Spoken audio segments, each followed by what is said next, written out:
తూర్పుగోదావరి జిల్లాలో palm oil cocoa క్లస్టర్లుగా, Guntur Prakasam జిల్లాల్లో మిరప క్లస్టర్లుగా అభివృద్ధికి ప్రతిపాదనలు తయారు చేయడమైంది. అందులో ఆంధ్రప్రదేశ్ లోగోతో రిఫ్రిజిరేటెడ్ వ్యాగన్లు కలిగినటువంటి 8 రైళ్లు తాడిపత్రి నుంచి అరటిగెలను ముంబై పోర్టు ద్వారా మిడిల్ ఈస్ట్ దేశాలకి ఎగుమతి చేశాం. కుప్పం సెంటర్ ఆఫ్ ఎక్సలెన్సీ ద్వారా 3,36,500 కూరగాయ మొక్కలను ఉత్పత్తి చేసి రైతులకి అందుబాటులో ఉంచాం. పల్నాడు జిల్లా నకిరికల్లు మండలం గుండ్లపల్లిలో 7.6 కోట్ల కూరగాయలు, సుగంధ ద్రవ్యాలను 2వ సెంటర్ ఆఫ్ ఎక్సలెన్సీ ఏర్పాటు చేశాం. ఉద్యాన శాఖతో రాష్ట్ర ప్రభుత్వం మరియు డిసిసిడి సమన్వయంతో కోకో సమావేశాన్ని అక్టోబర్ 16, 2024లో విజయవాడలో నిర్వహించి భారతదేశంలో కోకో పంట అభివృద్ధికి సంబంధించి వ్యవహారాలపై చర్చించాం. ఉద్యాన శాఖ డిజిటల్ గ్రీన్ సమన్వయంతో ఈ మిర్చా ప్రోగ్రాంను అమలు చేస్తుంది. ఈ పద్ధతిని టమోటా, పసుపు పంటలకు విస్తరిస్తున్నారు. ఈ యాప్లో ఫార్మర్ చాట్ చేయడం, పురుగుల మందుల అవశేషాలు విశ్లేషణలు, కాల్గుడితో మార్కెటింగ్ టైం ఆఫ్ కోసం నాణ్యత అంచనాలు పరికరాలు అందించబడ్డాయి.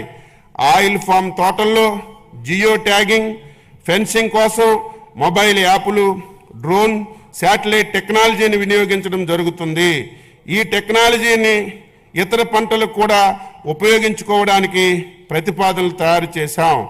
2025-26వ సంవత్సరానికి ఉద్యాన శాఖ ప్రతిపాదనలు రాష్ట్రీయ కృషి వికాస్ యోజన పథకం కింద 3.75 లక్షలు ఎకరాలను సూక్ష్మ సేద్యం కిందకు తీసుకురావడానికి 500 కోట్లు ప్రతిపాదిస్తున్నాం.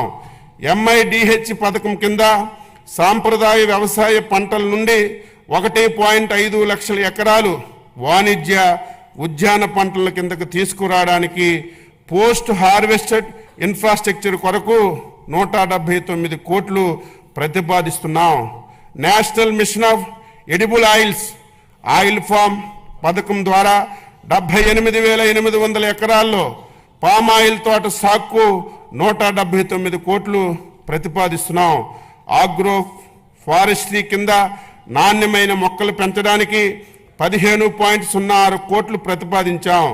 జాతీయ వెదురు మిషన్ పథకం ద్వారా వెదురు అభివృద్ధికి 2.50 కోట్లు ప్రతిపాదిస్తున్నాం. ఉద్యాన రంగం మన గ్రామ ఆర్థిక వ్యవస్థని బలపరిచేందుకు, పేదరికాన్ని తగ్గించేందుకు, సుస్థిర అభివృద్ధికి సాధించేందుకు ఎంతగానో సహాయపడగలదు.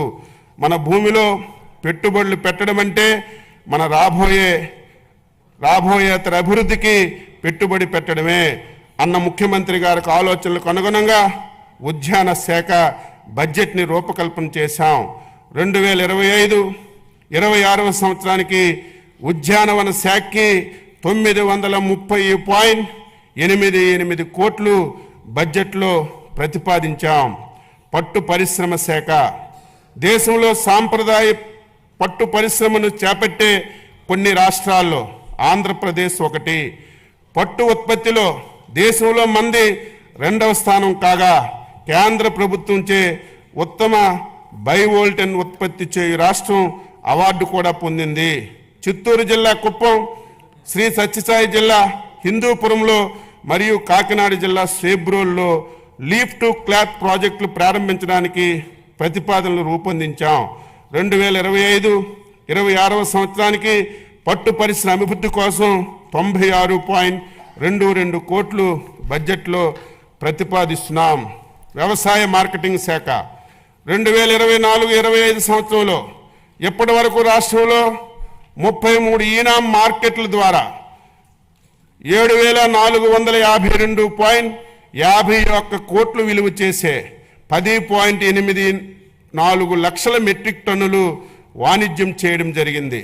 రాష్ట్రంలో మొత్తం 124 రైతు బజార్లు ఉన్నాయి.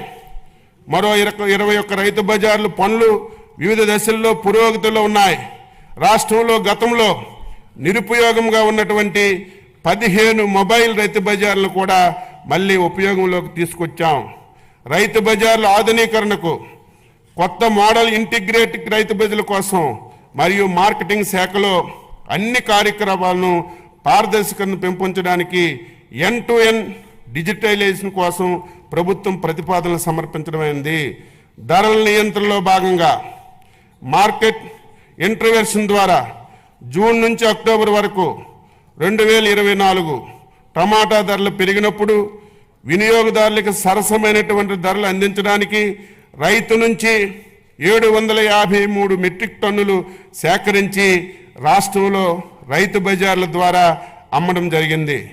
మార్కెట్ జోక్యాన్ని అందించడానికి ధరల స్థిరీకరణ నిధి ఏర్పాటు కోసం 2025-26వ సంవత్సరంలో 300 కోట్లు బడ్జెట్లో ప్రతిపాదించాం. ధరలు పతనమైన సందర్భంలో మిర్చి రైతులను ఆదుకోవడానికి గౌరవ ముఖ్యమంత్రి వర్యులు చేసిన అవిరల కృషి ఫలించింది. మిర్చి పంటకి మార్కెట్ ఇంటర్వెన్షన్ స్కీమ్ MIS కింద ఒక కింటాకి 11,781.25 రూపాయలు కేంద్ర ప్రభుత్వం నిర్ణయించింది. MIP ద్వారా ధర కంటే మార్కెట్ ధర పతనమైనటువంటి సందర్భంలో వ్యత్యాసాన్ని ధనాన్ని కేంద్ర రాష్ట్ర ప్రభుత్వాలు 50-50 నిష్పత్తిలో రైతులకి చెల్లించాల్సి ఉంటుంది. మిర్చి రైతులను ఆదుకునేందుకు గౌరవ ముఖ్యమంత్రి గారు చేసిన కృషిని ఈ సందర్భంగా ప్రత్యేక ధన్యవాదాలు తెలియజేస్తున్నాను.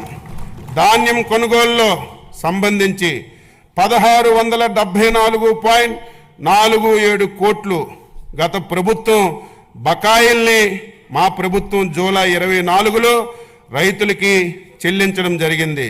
2024 ఖరీఫ్ సీజన్లో సంబంధించినటువంటి ధాన్యం కొనుగోలును ఇప్పటి వరకు 5,31,987 రైతుల నుండి 33,32,014 మెట్రిక్ టన్నుల ధాన్యాన్ని సేకరించి 7,674.99 కోట్లు చెల్లించడం జరిగింది. పై మొత్తంలో కేవలం 24 గంటల లోపే 6,726 కోట్లను 24 నుంచి 48 గంటల లోపు 948 కోట్లను చెల్లించామని గర్వంగా చెప్పదలుచుకున్నాను. 2025-26వ సంవత్సరానికి మార్కెటింగ్ శాఖకు 315.32 కోట్లు బడ్జెట్ని ప్రతిపాదిస్తున్నాను. సహకార శాఖ దేశంలో సహకార ఉద్యమాన్ని బలోపేతం చేసేందుకు కేంద్ర ప్రభుత్వంతో పాటు రాష్ట్ర ప్రభుత్వం కూడా సహకార సే సమృద్ధి కార్యక్రమాలు చేపట్టింది. 46.22 కోట్లతో 2037 ప్రాథమిక